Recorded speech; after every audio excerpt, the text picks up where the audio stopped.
Aquí entre nos, seguimos contigo.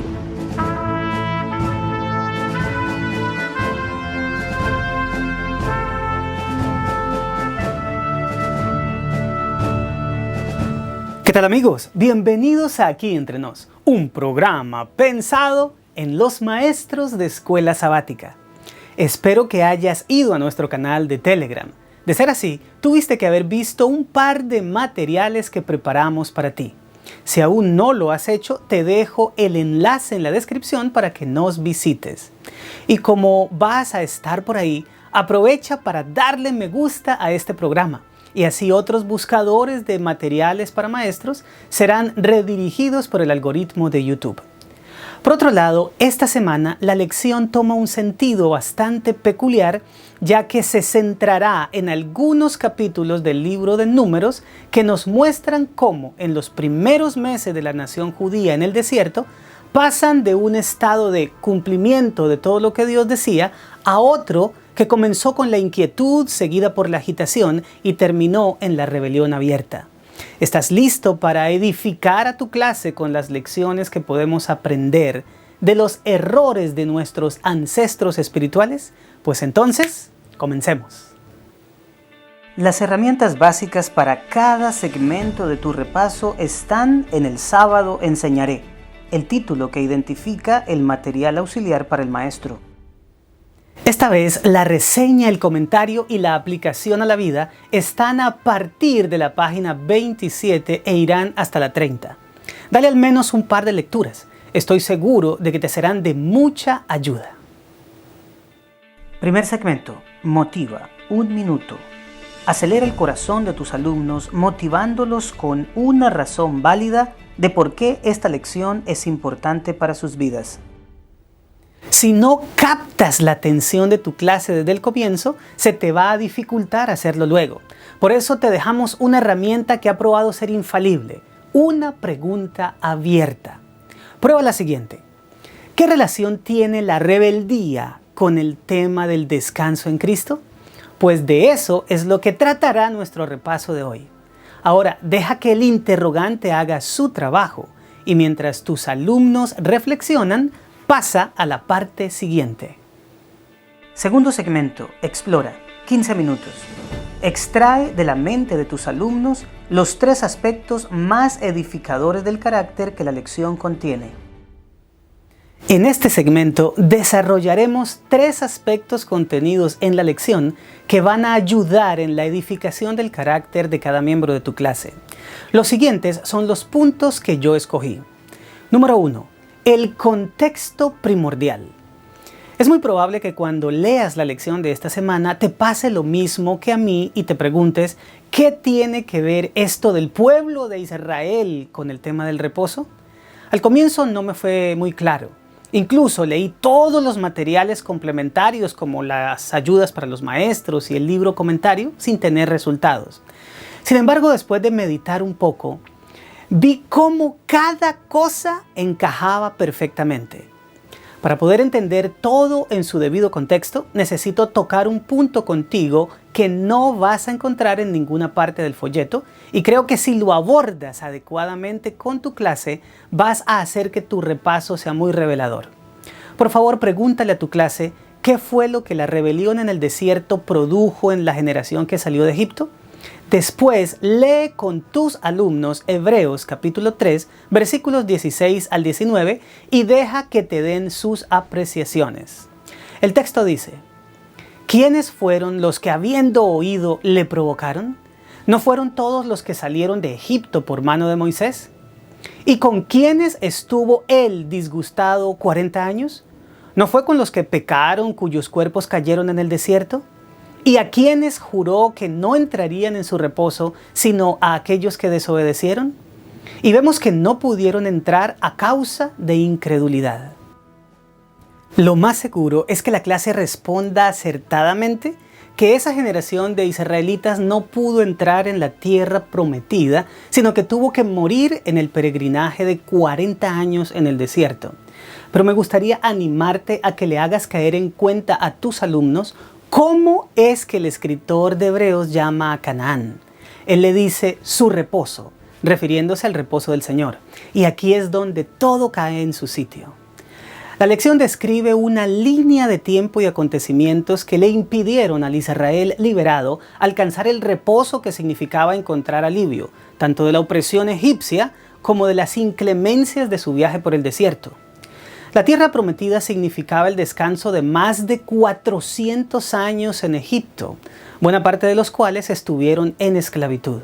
Era el destino final tras el cual se establecerían para siempre, ya no en carpas provisionales, sino en sus propias moradas. Pero al no poder poseer la tierra, les tocó vivir deambulando hasta el fin de sus vidas. Es decir, que fue una completa tragedia para ellos vivir sin el reposo que significaba entrar en Canaán. ¿Y qué fue lo que les impidió esa bendición? Las actitudes que la lección de esta semana se esfuerza en explicar y que demostraron su falta de fe. Por eso pasemos al siguiente punto, la causa detrás de la excusa. La lección nos presenta el hecho de que muchas veces lo que se percibe es tan solo el detonante, pero que la causa real subyace en el fondo.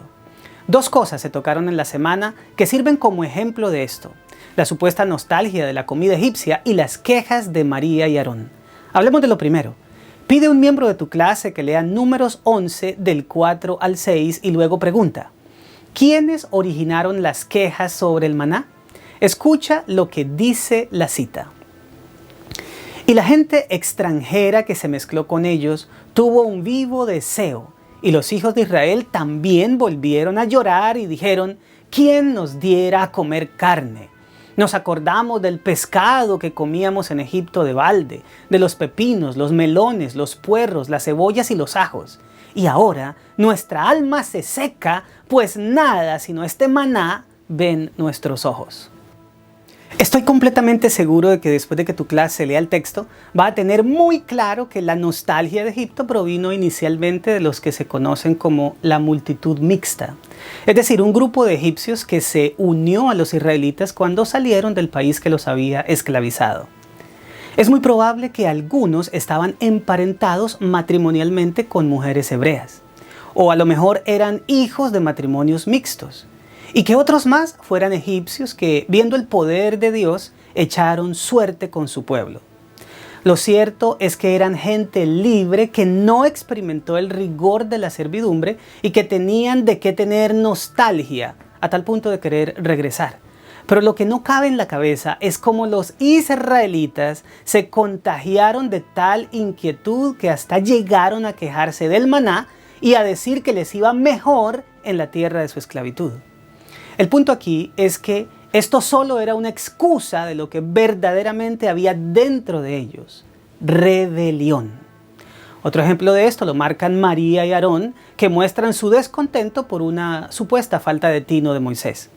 ¿Cuál era su queja y qué constituía en realidad la raíz de todo? Lee primero con tu clase Números 12, 1 y 2 y luego 11, 16 y 17. El primer texto refiere: María y Aarón hablaron contra Moisés a causa de la mujer cusita que había tomado, porque él había tomado mujer cusita. Y dijeron: ¿solamente por Moisés ha hablado Jehová? ¿No ha hablado también por nosotros? Y lo oyó Jehová. Por otro lado, la razón verdadera proviene de un asunto anterior. Mira cómo dice Números 11, 16 y 17. Entonces Jehová dijo a Moisés: reúneme 70 varones de los ancianos de Israel, que tú sabes que son ancianos del pueblo y sus principales, y tráelos a la puerta del tabernáculo de reunión y esperen allí contigo. Y yo descenderé y hablaré allí contigo, y tomaré del espíritu que está en ti y pondré en ellos. Y llevarán contigo la carga del pueblo, y no la llevarás tú solo. Como vas a ratificarlo en la lección, María y Aarón estaban molestos por no haber estado entre los 70 ancianos sobre el cual se derramó el Espíritu Santo mediante manifestación profética. Ellos sentían lo que hoy se conoce como celos de liderazgo, y no era ninguna preocupación por el matrimonio de su hermano con una mujer no judía.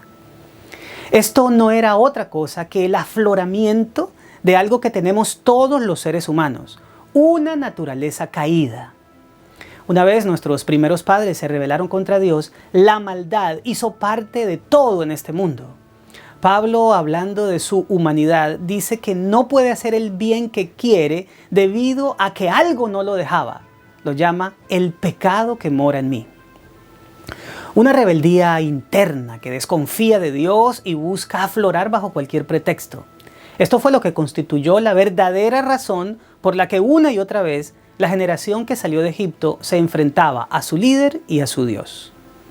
Esto es tan importante hoy como lo fue en el pasado, ya que dejar que nuestra naturaleza caída mantenga el control de nuestro ser producirá en nosotros lo mismo que en aquella ocasión: quitarnos el reposo interior ahora e impedirnos entrar en el eterno, la Canaán celestial. Pero ahora pasemos al punto final, de la fe a la presunción. El otro factor que estudiamos en la lección y que contribuyó a no entrar en el reposo fue el episodio del informe de los 2 espías. Recuerda brevemente la historia a tus alumnos y luego lee con ellos Números 14, 21 al 24. Después de eso pregunta: ¿qué había pasado en Caleb para ser una de las 2 personas de aquella generación que sí entrarían en el reposo de la tierra prometida? Escucha lo que dice la palabra de Dios. Mas tan ciertamente como vivo yo, y mi gloria llena toda la tierra, todos los que vieron mi gloria y mis señales que he hecho en Egipto y en el desierto, y me han tentado ya 10 veces y no han oído mi voz, no verán la tierra de la cual juré a sus padres. No, ninguno de los que me ha irritado la verá. Pero a mi siervo Caleb, por cuanto hubo en él otro espíritu y decidió ir en pos de mí, yo le meteré en la tierra donde entró y su descendencia la tendrá en posesión. El contexto de este versículo fue el pedido de Moisés a Dios para que no exterminara al pueblo por amor a su nombre. El Señor lo escucha, pero le dice que el perdón no los eximirá de las consecuencias: vagar por 40 años en el desierto hasta que aquella generación muriera. Sin embargo, como ya sabemos, Josué y Caleb ingresarían a Canaán. Y la razón que se da en el caso de este último es que había en él otro espíritu, es decir, una actitud diferente, la de la fe. Esto nos dice que tanto para entrar en la Canaán celestial como para experimentar el descanso en Cristo, se requiere de una completa confianza en lo que Dios ha prometido, sin importar lo que resulte normal a nuestra naturaleza caída y rebelde. Aquella generación no solo se quedó sin poseer la tierra y reposar, sino que, hasta que murió el último de ellos, sus corazones no reformados difícilmente encontraron paz, razón por la cual se quejaban de todo, ya que cada cosa les servía como una buena excusa para manifestar su rebeldía y falta de fe. Pero lo último que se destaca en esta historia es el cambio radical después de conocer la sentencia divina de no entrar en Canaán hasta dentro de 40 años. Lo que había sido una postura de falta de fe al decir no podremos contra los gigantes, se convirtió de manera instantánea en la presuntuosa declaración: iremos a la batalla. Ellos querían convencer a Dios de que ahora sí creían, cuando el Señor mismo sabía que aquello no era sino la manifestación del autoengaño de su naturaleza caída. Para todos es claro que la presunción es la falsificación de la fe. Mientras esta es la confianza en las promesas de Dios, la presunción es querer que Dios realice sus promesas sin que el ser humano cumpla con las condiciones para ello. Solo quienes permitan que el Señor ponga en ellos un espíritu diferente podrán tener descanso en su corazón y entrar en el reposo divino. Tercer segmento. Aplica 12 minutos. Plantea simulaciones de la vida real con escenarios que necesiten soluciones basadas en lo estudiado, estimulando así la participación. Hagamos ahora un pequeño taller de aplicación. Plantea los siguientes interrogantes a tu clase. Primero, ¿por qué para comprender el tema del descanso en Cristo se necesita en primer lugar entender nuestra verdadera naturaleza? Segundo, den algunos posibles ejemplos de cómo lo que detona una situación puede no ser en realidad su causa verdadera. Por último, ¿Por qué es tan difícil distinguir entre la fe y la presunción? Cuarto segmento. Crea 2 minutos. Lleva la lección más allá de la clase. Desafía a tus alumnos a realizar una tarea durante la semana. Asígnale a tus alumnos lo siguiente. Anímalos a que en sus devociones personales hagan una lista comparativa de 3 ocasiones en las que actuaron por fe y otras 3 en las que lo hicieron por presunción. Y para despedir a tu clase, concluye la lección de una manera sencilla y elegante. La maldad de nuestra naturaleza humana es la razón de nuestra rebeldía natural y desconfianza a los planes de Dios para nuestra vida. Hasta que no dejemos que el Señor instale en nosotros un espíritu diferente, no podremos experimentar el reposo divino, ni ahora ni en la eternidad. Bueno, mis amados, esto fue Aquí Entre Nos, un programa pensado en los maestros de escuela sabática. Mientras haya aliento en ti, sigue yendo a compartir esperanza, porque Cristo viene pronto. Nos vemos la próxima semana.